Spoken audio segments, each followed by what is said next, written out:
అమ్మంటే తెలుసుకో, జన్మంతా కొలుచుకో, నీలలో వెలసిన ఆ బ్రహ్మ పేరు అమ్మా. అమ్మంటే తెలుసుకో, జన్మంతా కొలుచుకో. ఆర్కే న్యూస్ ప్రేక్షకులకు మదర్స్ డే శుభాకాంక్షలు. మదర్స్ డే సందర్భంగా తల్లి యొక్క ప్రాధాన్యతని, గొప్పతనాన్ని బ్రహ్మశ్రీ డాక్టర్ శ్రీ మాడుగుల నాగఫణిశన్ గారిని అడిగి తెలుసుకుందాం. మాతృదినోత్సవ సందర్భంగా ఆర్కే న్యూస్ ప్రేక్షక శ్రోతృవర్గానికి, ఆంధ్ర ప్రజలకు, ఏ దేశాన ఉన్నా, ఏ ఖండాన ఉన్నా అఖండమైన ఆంధ్రత్వానికి, ఆంధ్రులందరికీ కూడా ఇవాళ నేను శుభాకాంక్షలు తెలియజేస్తున్నాను. ఆర్కే న్యూస్ యాజమాన్యానికి, ఇందులో పనిచేస్తూ ఉన్నటువంటి కార్యవర్గ సభ్యులందరికీ, కార్యకర్తలందరికీ కూడా నేను మాతృదినోత్సవ సందర్భంగా శుభాకాంక్షలు చెబుతూ ఉన్నాను. మాతృదేవోభవ. మా అమ్మ పేరు సుశీలమ్మ, మా నాన్నగారి పేరు, మా అప్ప పేరు నాగభూషణ శర్మ. మా నాన్నను మేము అప్ప అని పిలవటం అలవాటు. మా అమ్మ అప్ప మమ్మల్ని ఎంత ఇదిగా, మా 6 మంది అన్నదమ్ములం మేము, అందరినీ కూడా ఎంత గొప్పగా చూశారు. 3 కూతుళ్ళు అందరినీ కూడా. ముఖ్యంగా ఈ విద్య ఒక గొప్పగా విద్వాంసుడు కావాలి అని మా నాన్నగారు, మా అమ్మ ముఖ్యంగా వాళ్ళ సంకల్పము. గోరు ముద్ద పెట్టినప్పుడు కోరిన సంకల్పమేమో, గోరు ముద్ద పెట్టినప్పుడు కోరిన సంకల్పమేమో, తండ్రి కోపపడినప్పుడు తండ్రి కోపపడినప్పుడు అడ్డగించు అమృతమేమో. మా నాన్నగారు నన్ను కోపపడితే విసనకర్రలు ఉండేవి, మరి ఫ్యాన్లు లేని కాలం కదా, ఆ విసనకర్ర ఇలా వెనక్కి తిరగేసి ఆ కర్రతో చెప్పిన పాఠం అప్పచెప్పకపోతే అలా దెబ్బలు పడేవి తొడల మీద. మా అమ్మ అడ్డు వస్తూ ఉండేది. ఎప్పుడైనా దెబ్బలు పడిననాడు మళ్ళీ నాకు ఎక్కువగా తీపి పదార్థాలు, ఆ రోజు చాలా లడ్డు, మైసూర్ పాకు ఇవన్నీ చేసి పెట్టేది నాకు. అయ్యో దెబ్బలు తిన్నాడు వీడు అని. కాబట్టి గోరు ముద్ద పెట్టినప్పుడు కోరిన సంకల్పమేమో, తండ్రి కోపపడినప్పుడు అడ్డగించు అమృతమేమో.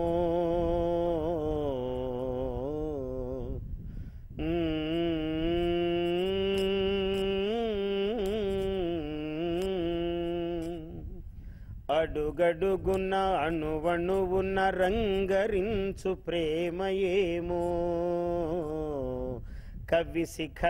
కవితా శిఖర శ్రీలను చవిచూచిన నేటి ఫలం, కవితా శిఖర శ్రీలను చవిచూచిన నేటి ఫలం. అవధాన శ్రీమహిత, అవధాన శ్రీమహిత కవితా ఘనతను పొందిన నేటి బలం, ఈ నేటి బలం సుశీలమై ఫలించెను, సుశీలమై ఫలించెను, నాగభూషణముగా విరిసెను. ఈ కాలమే కాదు, ఏ కాలంలోనైనా కూడా తల్లికి చాలా ప్రాధాన్యం ఉన్నది.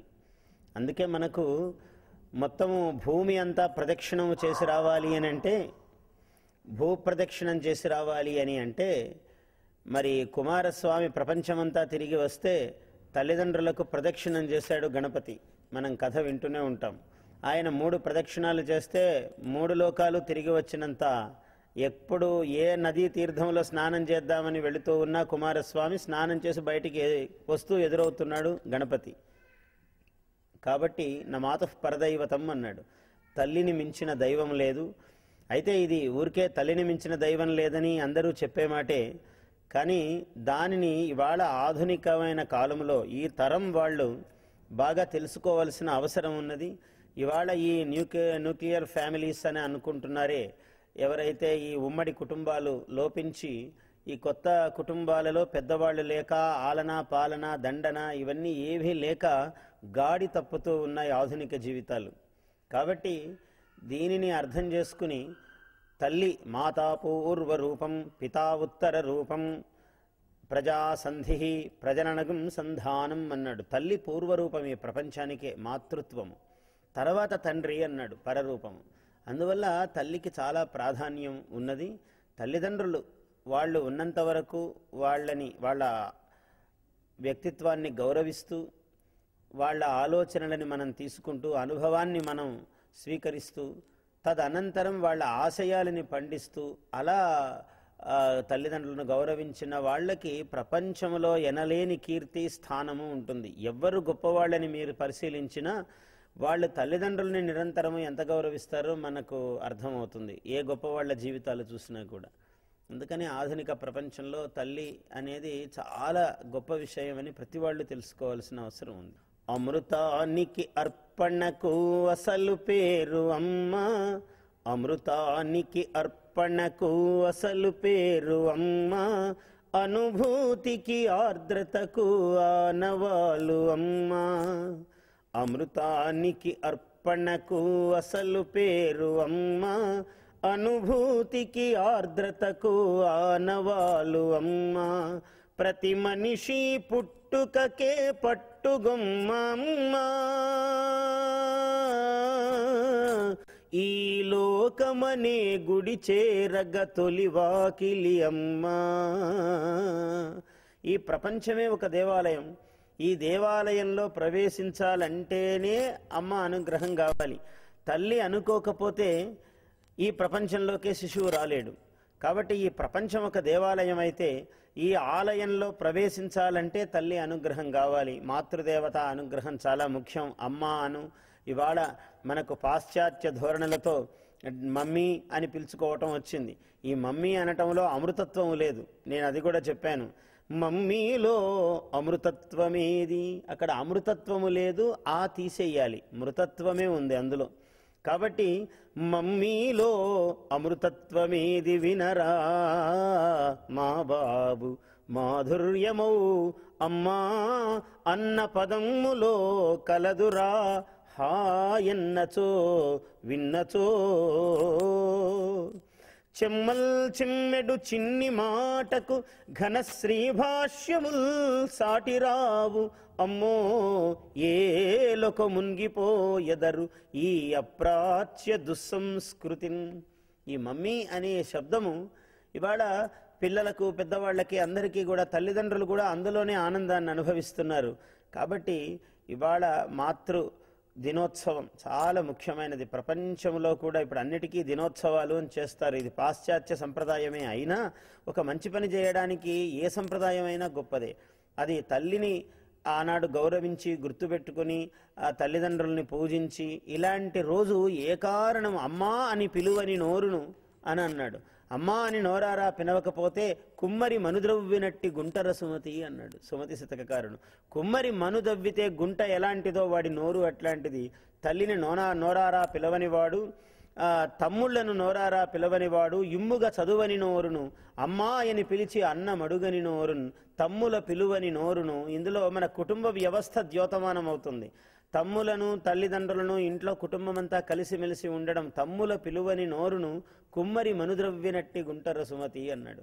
కాబట్టి తల్లిదండ్రుల యొక్క ప్రాధాన్యము ఏదో ఆధునిక కాలంలో ఇవాళ చెప్పవలసి అయితే వస్తున్నది, కానీ ఎప్పుడూ కూడా అందుకనే నోరారా అమ్మను పిలవకపోతే అది నోరు కాదు అన్నాడు. కాబట్టి మనసారా తల్లిదండ్రులను పూజించకపోతే అది జీవితం కాదు అన్నాడు. కాబట్టి ఇట్లాంటివన్నీ చాలా ఏదో మనం పాత మాటలు చెప్పుకుంటామని కాదు. ఒకసారి ఆధునిక ప్రపంచం యువకులందరూ కూడా వాళ్ళ తల్లిదండ్రులను పూజించి తల్లిదండ్రులకు రోజు నమస్కారం చేసి, నేనైతే మా అమ్మకు ప్రతిరోజు నమస్కారం చేస్తాను, అలా చెయ్యటం వల్ల వాళ్ళు ఎంత అభ్యుదయం పొందుతారో ఒక 40 రోజులు చేసి చూడండి, ఒక నెల రోజులు చేసి చూడండి, ముందు మీ జీవితం ఎలా మారుతుందో అదే తెలిసిపోతుంది. ఏ పనికి వెళ్ళినా నమస్కారం చేసి వెళ్ళండి బయటికి. మీకు దిగ్విజయం కాకుంటే నన్ను అడగండి. అమ్మంటే తెలుసుకో, జన్మంతా కొలుచుకో, నీలలో వెలసిన ఆ బ్రహ్మ పేరు అమ్మా. అమ్మంటే తెలుసుకో, జన్మంతా కొలుచుకో. మాతృదేవో భవ, పితృదేవో భవ, ఆచార్య దేవో భవ, అతిథి దేవో భవ అని అన్నారు. కాబట్టి తల్లి అనంగా పిల్లలను చాలా ప్రేమగా చూడాలి. నేనైతే అలాగే చూశాను. నాకు ఏదో 6 మంది కుమారులు, 3 కూతుళ్ళు, చాలా ప్రీతిగానే చూశాను. అయితే నా సంగతే కాదు, ప్రతి ఒక్కరూ అలాగే చూడాలి అని నా సంకల్పము. తల్లి అంటే ఎంతో విలువైనది. తల్లి ప్రేమ అంటే చాలా విలువైనది. కాబట్టి తల్లి ముందు వస్తుంది, తండ్రి తర్వాత వస్తాడు. కాబట్టి తల్లి ప్రేమ కూడా అలాగే ఉండాలి, పిల్లలకు అలాగే ఉండాలి. తల్లి పైన తండ్రి పైన అందరూ అలాగే ప్రపంచంలో నడవాలి. అలాగే నడిస్తే బాగుంటుంది అని అమ్మవారిని వేడుకుంటూ మా సంకల్పం అలాగే జరిగింది.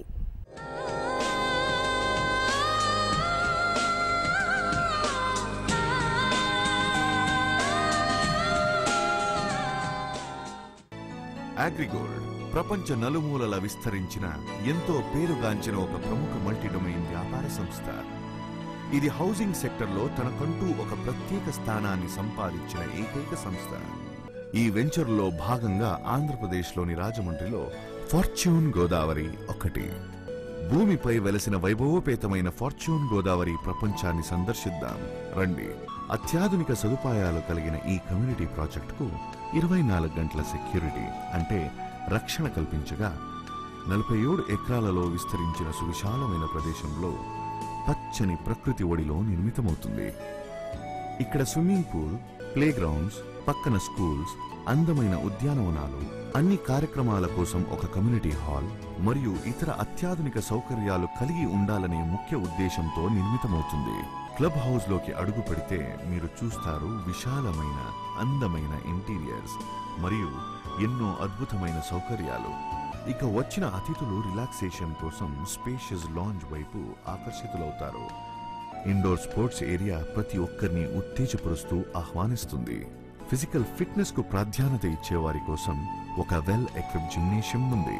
తీరిక సమయాలలో కాలక్షేపం కోరేవారికి ఒక రీడింగ్ రూమ్ ఉంది. క్లబ్ హౌస్ వాతావరణం అందరికీ ఎంతో హాయిని ఉల్లాసం కలిగిస్తుంది. ఫార్చ్యూన్ గోదావరి ప్రాజెక్టులో మీకు ఒక మహత్తరమైన అవకాశం లభిస్తుంది.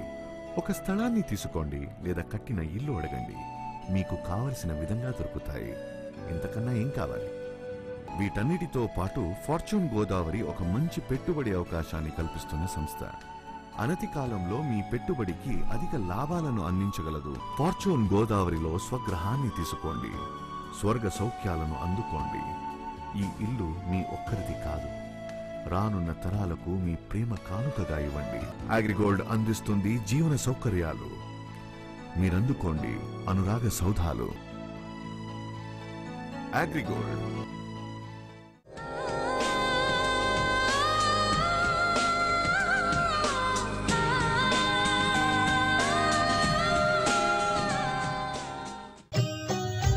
అమ్మంటే తెలుసుకో, జన్మంతా కొలుచుకు, నీలలో వెలసిన ఆ బ్రహ్మ పేరు అమ్మా.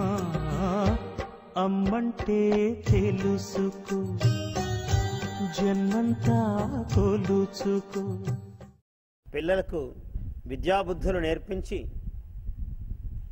వాళ్ళకి ఎన్నో సేవలు చేసి వాళ్ళని ప్రయోజకుల్ని చేసి విదేశాలకు పంపుతున్నారు.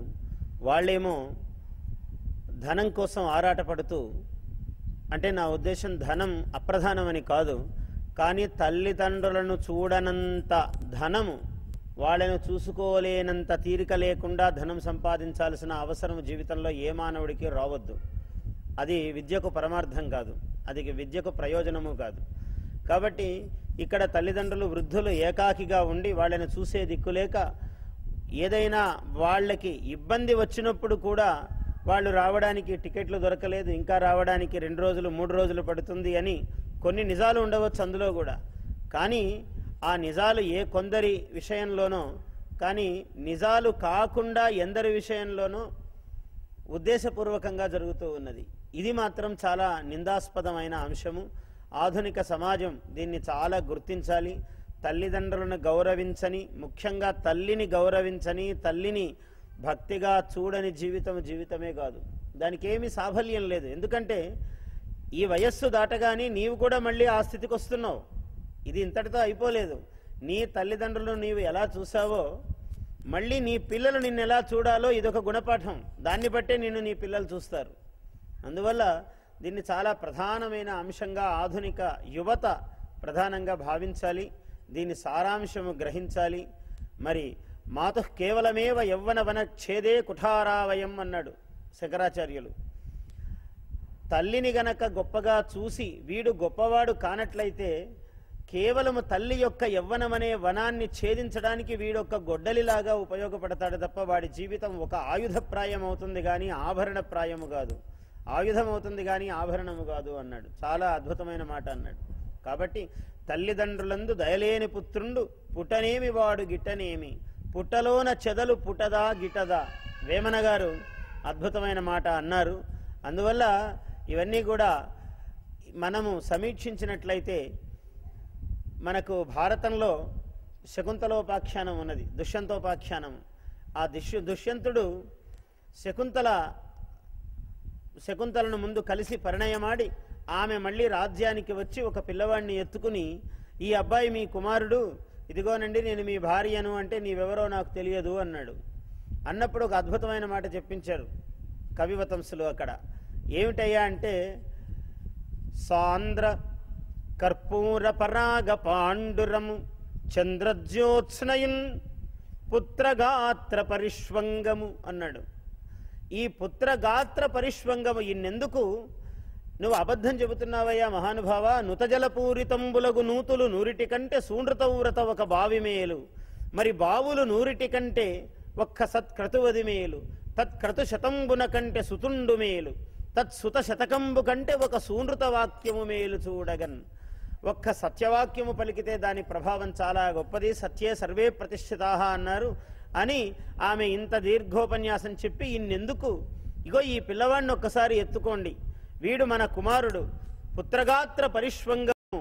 ఈ పుత్రుణ్ణి గనక ఒకసారి మీరు కౌగలించుకుని ఎత్తుకున్నట్లయితే మీకు చంద్రుని యొక్క చల్లదనము, కర్పూరములు, చందనాలు, ఏ చల్లదనము చలువ కూడా దీనితో సమానము కాదు, ఒక్కసారి పుత్రగాత్ర పరిష్వంగం చేసుకుంటే అని అనిపించాడు. అద్భుతమైనటువంటి మాట. అందుకని ఈ పితాపుత్ర సంబంధము అంటే కూతురు కానీ కొడుకు కానీ తల్లిదండ్రులు పిల్లలు ఈ సంబంధం చాలా గొప్పది, అద్భుతమైన సంబంధము. దానిని ఈ సంబంధ బాంధవ్యాలు చాలా ప్రధానంగా ఉన్న దేశం భారతదేశం. సంబంధ బాంధవ్యాలు చాలా మధురాయమానముగా ఉన్న దేశం భారతదేశం. ఈ సంపదను పోగొట్టుకుంటే ఏం ప్రయోజనం లేదు. పోగొట్టుకుంటే విదేశాలలో ఎప్పుడో సంవత్సరానికి ఒకసారి మదర్స్ డే, ఫాదర్స్ డే అని చేస్తారు. వాళ్లకు నిత్య జీవితంలో తల్లిదండ్రులను చూసుకునే తీరిక లేని జీవన విధానంలో ఉన్నవాళ్ళు వాళ్ళని తప్పుబట్టి ప్రయోజనం లేదు. కానీ మనకు అట్లా కాదు. తల్లిదండ్రులు చివరిదాకా పిల్లల దగ్గరే ఉండవలసినటువంటి బాధ్యత, పిల్లలు చూసుకోవాల్సిన బాధ్యత ఉన్నది. ఇవన్నీ ఉన్నప్పుడు మనము దాన్ని, ఆ అవకాశాన్ని మనం పోగొట్టుకోరాదు. అందువల్ల తల్లిదండ్రులందు నిరంతరము కూడా పిల్లలకు పరమ ఆదరము ఉంటూ, ఆ ఔన్నత్యము ఉంటూ, అమ్మదనమున ఎంత కమ్మదనముందిరా అమృతమ్ముకే ఆమె తీపి నేర్పిందిరా అన్న నేను. అమృతానికే తీపి నేర్పించినటువంటిది మాతృత్వ మధురిమ, తల్లి గొప్పతనం అది. కాబట్టి అమ్మదనమున ఎంత కమ్మదనముందిరా అమృతమ్ముకే ఆమె తీపి నేర్పిందిరా, అమ్మదనమున ఎంత కమ్మదనముందిరా.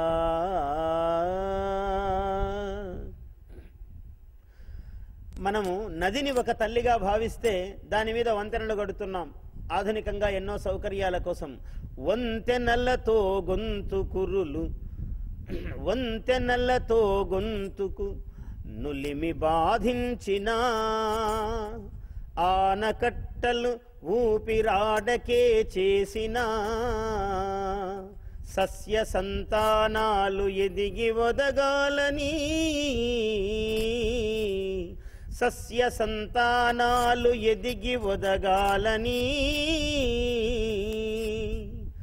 తన సుఖము తామరచి నిలువెల్ల ఉప్పొంగు అమ్మదనమున ఎంత కమ్మదనముందిరా అమృతముకే ఆమె తీపి నేర్పిందిరా. అమ్మంటే తెలుసుకో జన్మంతా కొలుచుకు నీలలో వెలసిన ఆ బ్రహ్మ పేరు అమ్మా. అమ్మంటే తెలుసుకో జన్మంతా కొలుచుకు. ఇలా అమ్మలోని మాధుర్యము అమేయమైనది, దేవతలు సైతము కీర్తించేది. మాతృత్వ మహిమ చాలా గొప్పది. తల్లిని పూజించినప్పుడే మానవుడు మహనీయుడు, మాధవుడు, మానవోత్తముడు అవుతాడు. అందువల్ల ఆధునిక యువతలో ఉన్న గొప్పతనం ఏమిటంటే దేన్ని గురించైనా చక్కగా విశ్లేషణాత్మకంగా వాళ్ళకి అనుభూతి రమ్యంగా చెప్పాలి. కానీ ఇవాళ ఆధునిక యువత అర్థం చేసుకోలేని అంశము లేదు. ఇవాళ ప్రపంచం మహావేగంగా ముందుకు వెళుతూ ఉన్నది. అయితే బుద్ధికి చాలా అవకాశం వచ్చింది, మనస్సుకు అనుభూతికి అవకాశం తగ్గిపోయింది. పరుగు పరుగు ప్రతి మానవుని జీవితంలో పరుగు చోటు చేసుకుంది. ఈ పరుగులో మానవుడు ఆనందాన్ని వెతుక్కుంటూ పరిగెడుతూ ఉన్నాడు. తన దగ్గరే ఉన్న ఆనందాన్ని తాను పొందలేకపోతూ ఉన్నాడు. అందువల్ల ఈ మహావేగవంతమైనటువంటి ప్రపంచంలో ఆధునిక యువత తమను తాను దిద్దుకుంటూ అభ్యుదయ పథంలో ముందుకు వెళుతూ తల్లిదండ్రులను గౌరవిస్తూ తల్లిని పూజిస్తూ మానవుడు మహోత్తముడుగా ఇవాళ యువతయే దేశానికి చాలా జీవనాడి. ఈ యువత ఎలా ప్రవర్తిస్తుందో రేపు మళ్ళీ మీ పిల్లలు మిమ్మల్ని చూసి అలా చేయాలి. అలాంటి ఆదర్శప్రాయమైనటువంటి ఒక మార్గాన్ని మనం ఎంచుకోవలసి ఉన్నది. సర్వభారతదేశము యొక్క దృష్టి ఈ భారతదేశం ఎలా ముందుకు వెళుతున్నది అని సర్వ ప్రపంచము కూడా ఇవాళ సమీక్షిస్తూ ఉన్నది. అందువల్ల కర్మ ప్రధానమైన దేశం భారతదేశం. ఈ దేశంలో మాతృత్వానికి ఉన్న గొప్పతనము చాలా గొప్పది. స్త్రీమూర్తికి చాలా ప్రాధాన్యం ఉన్నది. లక్ష్మీనారాయణులు, గౌరీ శంకరులు, వాణీ బ్రహ్మలు ఇలాగే అన్నారు. శచీ పురంధరులు ఏది చూసినా కూడా ముందు ఆద్యత్వము స్త్రీమూర్తికే ఇవ్వబడింది. సీతారాములు, మా అమ్మ చెప్తుంది, సీతారాములు ఇట్లాగా అన్ని విధాలుగా కూడా ఆ స్త్రీ ప్రాధాన్యము. మాతృత్వానికి మూలము స్త్రీ మాత్రమే. స్త్రీ లేకుండా పురుషుడికి మాతృత్వ మాధుర్యం తెలియదు. అందువల్ల అటువంటి మాతృత్వాన్ని ప్రపంచమంతా కూడా అందుకోవాలి. ఈ మాతృత్వ దినోత్సవం సందర్భంగా ఈ రోజు నుంచైనా తప్పకుండా ప్రతి వ్యక్తి కూడా వాళ్ళ తల్లిని తండ్రిని గౌరవించి పూజించి ఆ వాళ్ళ యొక్క సలహా సంప్రదింపులతో ముందుకు వెళ్ళటం అనేది ఒక ప్రధాన ధ్యేయముగా ఈ రోజు నుంచే ప్రారంభం కావాలి. మంచికి ఈ రోజే శ్రీకారం కావాలి. అదే ఆకారము కావాలి, అదే ప్రాకారము కావాలి. ఈ ప్రపంచమంతా ఒక ఆలయం కావాలి. జయోస్తు.